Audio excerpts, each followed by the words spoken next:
राधेश्याम आपण मानकु जो पर्यंत मु पढ़ेकी शुणेइथिली पुणी सेठू आरंभ करवा चलतु। एही आत्मा ही लोक परलोक एवं समस्त प्राणी मानकु अंतररू परिचालित करिथाए। सूर्य चंद्रमा पृथ्वी जल वायु अग्नि तारागण और अंतरिक्ष आकाश एवं प्रत्येक क्षण एही आत्मार ही प्रशासन रे रहिथांती। तुमर एही आत्मा अंतर्जामी अमृत अटे। आत्मा अक्षर अटे। यह भिन्न समस्ते नाशवान अटंती। जे कौनसी व्यक्ति एही लोकर एही अक्षर को न जानी बहन करे तप करे 1000 वर्ष पर्यंत यज्ञ करे ताहार समस्त कर्म नाशवान अटे।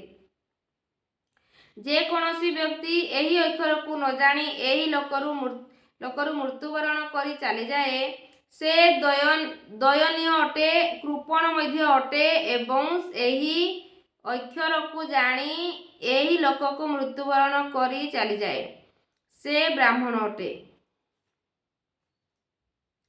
अर्जुन क्षत्रिय श्रेणीर साधक अटंती। श्रीकृष्ण कहती जे क्षेत्र श्रेणीर साधक निमंते युद्ध अतिरिक्त अन्य कौनसी कल्याणकारी मार्ग ही नहीं। प्रश्न उठुची जे क्षत्रिय कौन? प्राय लोके यार उत्पत्ति समाज रे जन्माना उत्पन्न ब्राह्मण क्षत्रिय और वैश्य और शूद्र जाति मानकु नहीं थांती। एमानकु ही चारिवर्ण मानी नहीं थांती, किंतु एपरि नुहे। शास्त्रकार स्वयं कहिसंती जे क्षत्रिय कौन वर्ण कौन। एठारे केवल क्षत्रिय मानक नाम नेइसंती एवं परवर्ती 18 अध्याय पर्यंत एही प्रश्नर समाधान प्रस्तुत करिसंती जे वस्तुत वर्ण कौन। एठारे तो किपरि एथिरे परिवर्तन हेउची। श्रीकृष्ण कहिले चातुर्वर्ण माया सृष्ट अर्थात चारिवर्ण सृष्टि मु ही करिछि।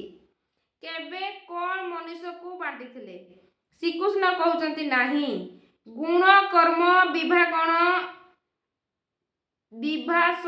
विभागस अर्थात गुण अनुसार कर्म को 4 भागरे बांटिले यह देखिबाकू हेबो जे सही कर्म कौन यह को बंटन करागला और परिवर्तनशील अटे और साधनार उचित प्रक्रिया द्वारा तामसिक रु राजसिक एवं राजसिक रु सात्विक गुण रे प्रवेश मिलता है।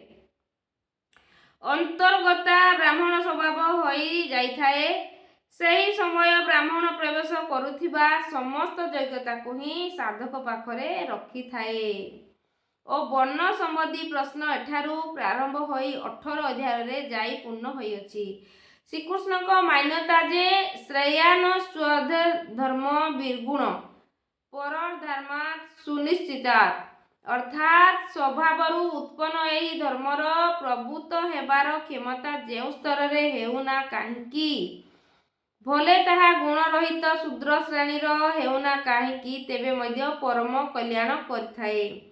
कारण आपण क्रमशः सेठारु ही उत्थान करुछंती, किंतु उच्च स्तरीय साधनांक नकल करी साधक नष्ट होई जाती। अर्जुन क्षत्रिय श्रेणी रे साधक अटंती। तेणु श्रीकृष्ण कहउछंती जे हे अर्जुन निजर स्वभावरु उत्पन्न एही युद्ध रे प्रभुत होउथिबा क्षमता को देखी तुमे भय करिबा योग्य नुहे। एहा ठारू अधिक कल्याणकारी कार्य क्षत्रिय निमते नाही। एहा पररे जोर देले पूर्ण योगेश्वर कहउछंती। पार्थिव शरीर रथ रहिबा लक्ष्य को निश्चित रूपे विद्ध करि पारुथिबा हे अर्जुन स्वत प्राप्त स्वर्गर खोला होइथिबा द्वार रूपी एही युद्ध को भाग्यवान क्षत्रिय ही प्राप्त करिथाए और क्षत्रिय श्रेणीर साधक मध्य 3 गुण को काटिबार क्षमता रही थाए। ताहा निमंते स्वर्गद्वार खोला रही थाए कारण ता भितरे अर्जित देवी संपद पूर्ण रूपे रही थाए। स्वर्ग रे शाश्व और प्रशाश्व रे विचरण करिवा क्षमता तांकर ठारे रही थाए। एहा खोला स्वर्गद्वार अटे। क्षेत्रज्ञ को एही युद्ध को भाग्यवान क्षत्रिय ही पाई थांती कारण ताहा ठारे ही एही संघर्षर क्षमता रही थाए। ଦୁନିଆରେ ଲଢ଼େଇ ଝଗଡ଼ା ତ ହେଉଥାଏ, ବିଶ୍ୱ ସାଉଁଟି କରି ଯୁଦ୍ଧ କରନ୍ତି। ପ୍ରତ୍ୟେକ ଜାତି ଲଢ଼ୁଥାଏ, କିନ୍ତୁ ଶାଶ୍ୱତ ବିଜୟ ଜିତିବା ବ୍ୟକ୍ତିକୁ ମିଳିଥାଏ। ଏହା ତ ପ୍ରତିଶୋଧ ମାତ୍ର। ଯିଏ ଯାହାକୁ ଯେତିକି ପରିମାଣରେ ଶାସନ କରିଥାଏ, କଳାନ୍ତରରେ ତାକୁ ମଧ୍ୟ ସେତିକି ହିଁ ଶାସନ ରହିବାକୁ ପଡ଼ିଥାଏ। ଏହା କିପରି ବିଜୟ? ଯେଉଁଥିରେ ଇନ୍ଦ୍ରିୟମାନଙ୍କୁ ସୁଖାଉଥିବା ଶୋକ ନିରନ୍ତର ଲାଗି ରହିଥାଏ ଓ ପରିଶେଷରେ ଶରୀର ମଧ୍ୟ ନଷ୍ଟ ହୋଇଯାଏ। ବାସ୍ତବିକ ସଂଘର୍ଷ ତ କ୍ଷେତ୍ର ଓ କ୍ଷେତ୍ରଜ୍ଞ ମଧ୍ୟରେ ହିଁ ହୋଇଥାଏ, ଯେଉଁଥିରେ ଗୋଟିଏ ଥର ବିଜୟ ହୋଇଗଲେ ପ୍ରକୃତି ସର୍ବଦା ନିରୋଧ ହୋଇ ରହିଥାଏ ଏବଂ ପରମ ପୁରୁଷ ପରମାତ୍ମାଙ୍କ ପ୍ରାପ୍ତି ହୋଇଥାଏ। ଏହା ଏପରି ବିଜୟ ଯାହା ପଛରେ ପରାଜୟ ନଥାଏ। ବହୁତ ଭଲ କଥା କହୁଛନ୍ତି ଭଗବାନ।